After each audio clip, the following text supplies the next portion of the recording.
আসসালামু আলাইকুম আরহামতুল্লাহ বারাকাতুহু। হায়রে প্রবাস পেজ থেকে আমি শাহ আলম আছি আপনাদের সাথে। আজ আমি আলোচনা করব স্টিল পালিশ নিয়ে। স্টিল পালিশ, আমার হাতে যেটা দেখতে পারছেন এটি স্টিল পালিশ।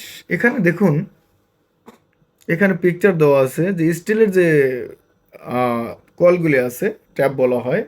স্টিলের যে কলটা আছে, এই স্টিল এটা দিয়ে পরিষ্কার করা হয় শাইনিং আসার জন্য।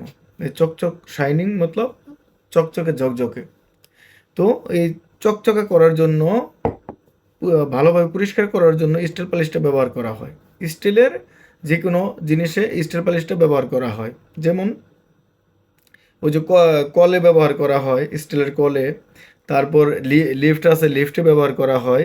স্টিলের যদি সিঁড়ি থাকে, স্টেয়ারকেস বলা হয় ইংলিশে, যাই হোক, ওই সিঁড়ির যে হ্যান্ডরিলটা আছে, হ্যান্ডরিল যদি স্টিলের থাকে, ওইটা শাইনিং আসার জন্য এই স্টিল পালিশটা ব্যবহার করা হয়।